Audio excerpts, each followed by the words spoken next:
Glória a Deus, meu amado irmão em Cristo, sou Edson Mariano, servo do Senhor Jesus. Nesse canal aqui, nesse vídeo, vamos estudar um pouquinho a respeito do Evangelho de Mateus. Quem é esse Mateus aí? Mateus, ele era, antes de ser discípulo de Jesus, aluno de Jesus, ele era coletor de impostos, um dos maiorais dos coletores. Então, era tido como um puxa-saco, um pelego aí do Império Romano, servindo o Império, batendo na porta dos demais judeus, seus vizinhos e, entre aspas, colegas, cobrando dinheiro, cobrando impostos. Ele não era bem quisto por isso, mas Deus o escolheu a dedo. Ele teve um chamado maravilhoso e teve realmente um ministério maravilhoso, tanto que Deus ungiu para esse evangelho segundo Mateus. Glória a Deus, inspirando esse homem aí, e que nos trouxe realmente esse evangelho maravilhoso. Evangelho nada mais nada menos que é as boas notícias, falar de Cristo Jesus, do Salvador, do cumprimento das profecias, aquele que viria para nos dar acesso à vida eterna, que seria o nosso intercessor, que realmente derramaria o seu sangue por mim e por você. Evangelho segundo Mateus. Mateus, ele usa uma estratégia, porque Mateus ele escreve esse evangelho, ele fala aos judeus. Então, para cativar estrategicamente os judeus, ele começa então, no capítulo 1, tratar praticamente, aí deixe-me ver aqui, 50% do capítulo tem 17 versículos, 25, quase que 50%, ele enfoca, ele começa com a genealogia de Jesus Cristo.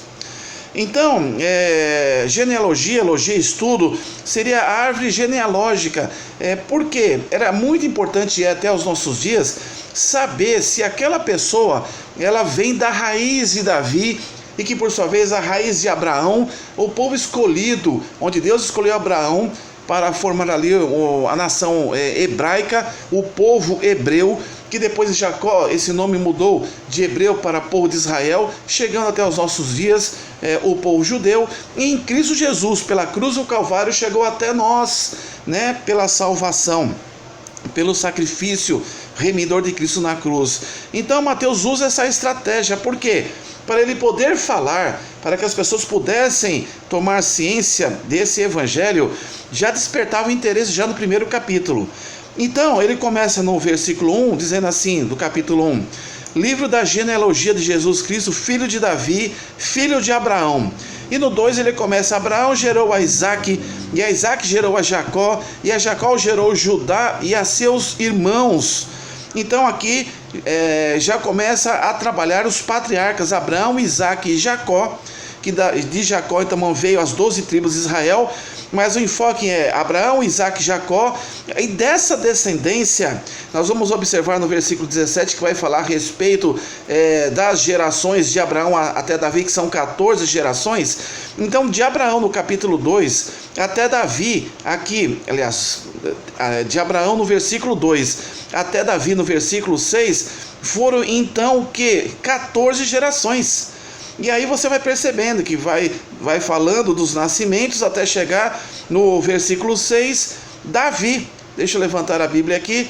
Olha aqui, Davi. E de Davi, aí diz mais, e de Davi até a deportação da Babilônia, que vai no versículo 12, está aqui, e depois da deportação para a Babilônia, então de Davi até a deportação, mais 14 gerações, e do cativeiro babilônico até Jesus Cristo, seu nascimento, no versículo 16, 14 gerações.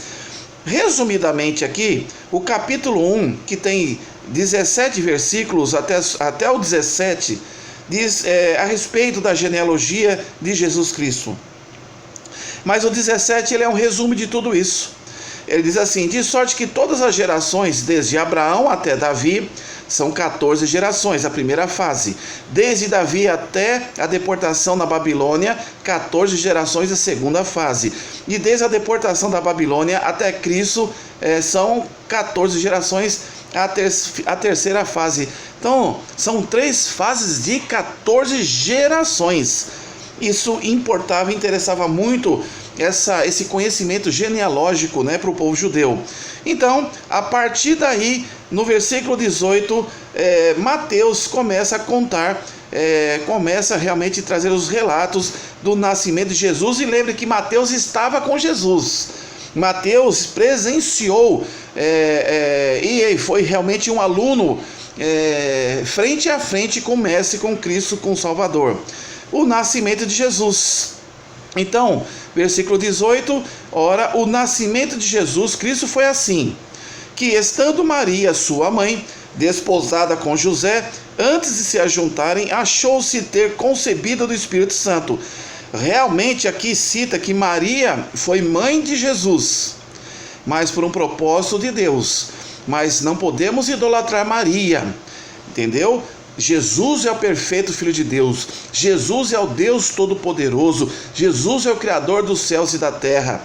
Aqui, Maria tornou-se então mãe de Jesus por um propósito de Deus, para trazer as boas novas, o intercessor, a salvação a todo aquele que em Jesus venha a crer, ou viesse na época a crer. Ora, o nascimento de Jesus Cristo foi assim, que estando Maria, sua mãe, desposada com José, antes de se ajuntarem, olha, antes de terem aqui relação sexual, achou-se ter concebido do Espírito Santo. Olha que situação, hein? Maria ficou assim, atônita, surpresa. E no 19, então José, seu marido, sendo justo e a não queria infamar, intentou deixá-la secretamente. Aqui Maria com certeza conversou com José a respeito do acontecido, mas a cabeça de José virou a mil, ele não entendia. Mas como a obra de Deus é completa, vê aqui o esclarecimento, Deus também falando a José, esposo de Maria. E pensando ele nisto, eis que em sonho lhe apareceu um anjo do Senhor dizendo: José, filho de Davi, olha aí a raiz genealógica, não temas receber a Maria, tua mulher, porque o que nela está gerado é do Espírito Santo. Versículo 20. Então no versículo 20, no 18, Deus anuncia a Maria a concepção, pelo Espírito Santo de Jesus Cristo. O 19 aqui, com certeza José toma conhecimento e entristecido tenta uma saída para não infamar Maria, mas até de deixá-la. No 20, o Espírito Santo esclarece os fatos como cumprimento do Velho Testamento, que viria Jesus Cristo, o Emanuel, o Deus conosco. Pois bem, aí no versículo 21, aí nós vamos para o versículo 21, diz assim: e dará à luz um filho, se chamarás o seu nome Jesus, porque ele salvará o seu povo dos seus pecados. O Evangelho, ele traz a notícia da salvação, mediante a remissão dos pecados, mediante o perdão dos pecados, para todo aquele que se arrepende e crê que Jesus é o Salvador. Aqui já traz uma mensagem para mim e para você: aceitarmos Jesus como o único e suficiente Salvador. Versículo 22 diz assim: e tudo isso aconteceu para que se cumprisse o que foi dito por parte do Senhor pelo profeta, dizendo. Profeta eram homens ali no Velho Testamento que traziam a mensagem de Deus de forma oral e escrita, e dentre essas mensagens, a principal delas é que Deus enviaria para o povo de Israel, no caso no Velho Testamento, um Salvador, um Libertador, e isso no Novo Testamento aconteceu através de Jesus Cristo. Exemplos de profetas: Isaías, Jeremias, Malaquias, daí à frente. 23, e eis que a Virgem Maria conceberá, dará à luz um filho, e chamarão seu nome Emanuel. Você vai ouvir muito esse nome Emanuel, que traduzido é Deus conosco. E José, despertando do sono, fez como o anjo do Senhor lhe ordenara, e recebeu a sua mulher, a sua esposa. E não a conheceu até que deu à luz seu filho, o primeiro, o primogênito, e pôs-lhe o nome de Jesus. Depois disso, José conheceu Maria e tiveram outros filhos que veremos nos próximos capítulos. Que Deus abençoe esse estudo sucinto do capítulo 1 do Evangelho segundo Mateus. Participe desse texto, esse estudo com algum amado, caso você tenha esse desejo e sinta no coração. Que Deus abençoe sua vida hoje e poderosamente. Amém. Amém.